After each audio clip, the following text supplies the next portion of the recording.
Luc chapitre 16, s'il vous plaît. Pourquoi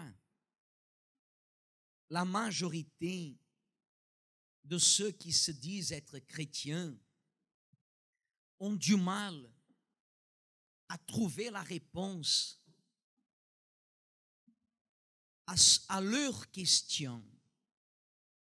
Pourquoi, par exemple, beaucoup de personnes,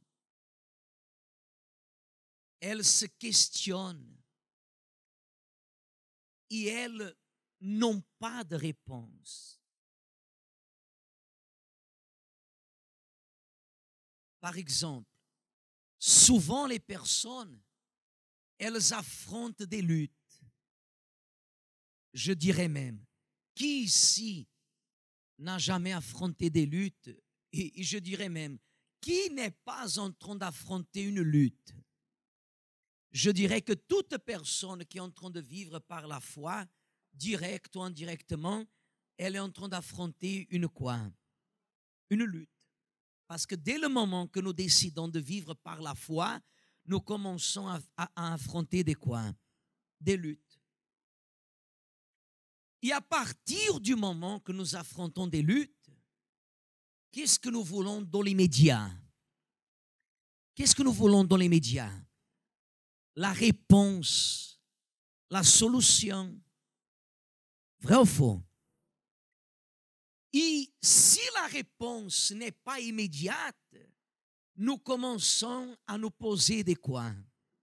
Des questions.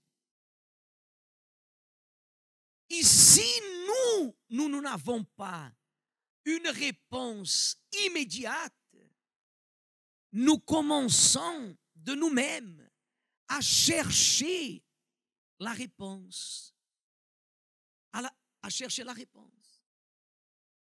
Lorsque, à vrai dire, la réponse à toute question, ainsi comme la solution à tout problème, se trouve dans la parole de qui? De Dieu. Mais aujourd'hui, même dans la parole de Dieu, il y a des personnes qui ne sont pas satisfaites quand elles viennent à l'église et elles reçoivent la solution au problème. Par exemple, la personne vient à l'église, elle a un problème, le pasteur lui indique une chaîne de prière. Elle considère qu'elle n'a pas ou le temps ou la condition. Vous voyez? Quand elle a le temps et la condition, elle se met en désaccord par rapport à ce qu'elle entend. Ah ça, non. Ah ça, je ne sais pas si je suis capable. Ou elle est contre le pardon. Ou elle ne croit pas au mariage. Ou elle ne croit pas à la fidélité. Voyez, la personne, elle veut que toute chose vienne à l'heure qu'elle veut, ou alors elle veut que la chose soit faite à sa propre façon. Elle veut la chose à sa façon, regardez. C'est-à-dire, c'est Dieu qui doit s'encadrer à elle, c'est Dieu qui doit se soumettre à elle. Au lieu que la personne s'encadre à Dieu et que la personne vienne à se soumettre à qui? À Dieu. Jésus dit comme ça. Nul serviteur, c'est bien ça? Oui ou non? Nul serviteur ne peut servir deux maîtres.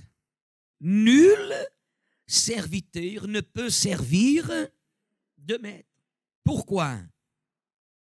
Car où il haïra l'un, il aimera l'autre.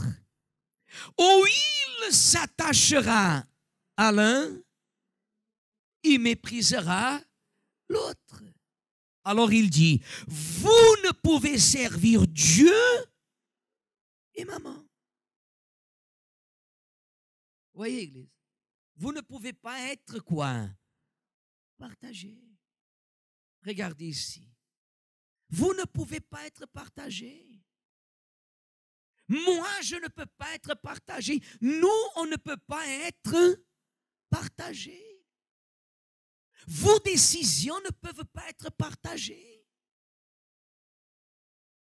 Parce qu'à un moment donné, vous serez obligé de vous attacher à l'un ou de vous attacher à l'autre. Et il finit en disant, vous ne pouvez pas servir Dieu et maman. Pourquoi? Parce qu'il voulait dire ça. Il voulait dire, vous ne pouvez pas avoir deux richesses. Vous ne pouvez pas avoir, vous ne pouvez pas. Par exemple, des fois la personne dit, pasteur, comment vous pouvez dire que je dois pardonner? Pardon, je ne discute pas. Parce que mais il a tué, je ne discute pas. À qui vous servez? Qui est le Seigneur de votre vie? Est Jésus. Qu'est-ce que Jésus a dit? Point final. Mais il a tué, mais à qui vous servez? C'est Jésus. Alors qu'est-ce qu'il faut faire? Parce que mais ce n'est pas évident. Mais qui a dit que c'est évident? Mais qui a dit que c'est facile? La croix du calvaire, c'était facile. Et il n'a pas dit, Père, si possible, éloigne de moi. Dieu n'a pas dit. Mais il n'a pas obéi au Père. Il aurait pu obéir à maman. Il aurait pu obéir au monde. Qui est le Seigneur à qui je sers? J'ai le droit de mentir, parce que de temps en temps, j'étais obligé à mentir. Qui est le Seigneur à qui je sers, Église? Qui est le Seigneur à qui vous servez? Ne jouez pas avec votre salut, Église. Parce qu'aujourd'hui, vous êtes bien ici. Aujourd'hui, nous sommes bien. Mais demain, nous partons. Vrai ou faux? Demain, nous partons. Demain, nous partons. L'heure arrive. L'heure arrive pour tout le monde. Et un mensonge peut nous condamner à perpétuité. Parce qu'à Paris, regarde ici le pasteur, vous pouvez vivre 20 ans, 30 ans, 40 ans, 50 ans, 60 ans. Mais une fois que nous mourrons, ça sera à perpétuité. Je me fais de l'argent pour acheter une maison, pour acheter un appartement, pour préparer mon futur, pour avoir une bonne pension. Oui, mais vous allez partir de ce monde. Ce monde, il n'est pas passager. Vous servez à qui? À Dieu ou à maman? Si la personne vient à l'église et elle veut vivre dans le mensonge, c'est entre elle et qui? Et Dieu. Si la personne vient à l'église et elle veut vivre dans la prostitution, dans l'adultère, elle veut vivre dans le mensonge, dans la magouille, c'est entre elle et Dieu. Ça ne me concerne pas. Une chose, c'est sûr et certain. Une chose, c'est sûr et certain, Église. On n'est pas partagé. On n'est pas partagé.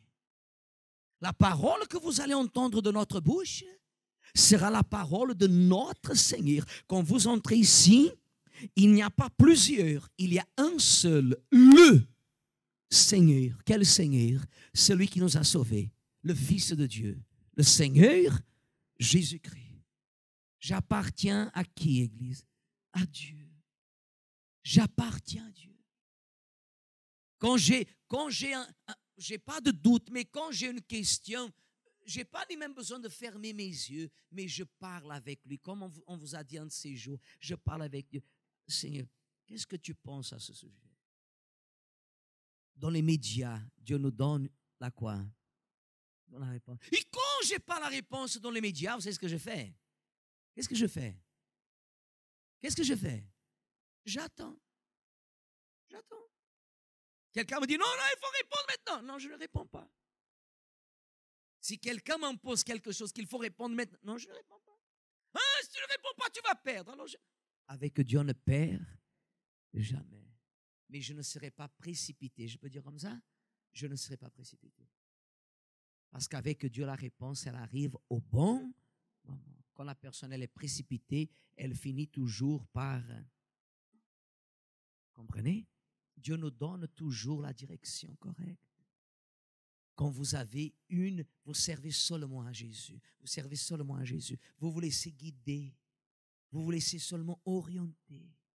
Vous faites ce qui est de la volonté de qui? De Jésus. À peine. À peine. vous ne serez jamais dans l'erreur quand vous faites ce qui est de la volonté de Jésus. Amen. Jamais. Jamais. Vous n'allez jamais parler en gros mots quand vous faites ce qui est de la volonté de qui? De Jésus. Vous n'allez jamais, Église, réagir mal quand vous faites ce qui est de la volonté de qui? De Jésus. Parce que Jésus est là à côté de vous. Tout en restant qui vous êtes, parce que Dieu vous a appelé, Dieu m'a appelé comme je suis. Mais au fur et à mesure que les années passent, qu'est-ce qu'il fait? Il travaille en nous. Il vient nous modeler. Et nous évoluons. N'est-ce pas, Église? Nous évoluons. Les cheveux quoi? Les cheveux blancs arrivent. Quand ils, des fois, ne tombent pas, n'est-ce pas? Ils arrivent. Nous vieillissons. Mais nous mûrissons dans la présence de qui? De Dieu. Dans la présence de Dieu. Ils sont ceux qui font la différence. Sont ceux qui témoignent la gloire de Dieu en esprit et en... Rappelez-vous de ce qu'on vous a toujours appris. Les vrais adorateurs lui adoreront en esprit et en vérité. Les vrais, parce qu'il y a les faux. Lesquels nous sommes? Les vrais ou les faux? Les vrais sont ceux qui adorent un seul. Les faux sont ceux qui adorent Dieu et maman.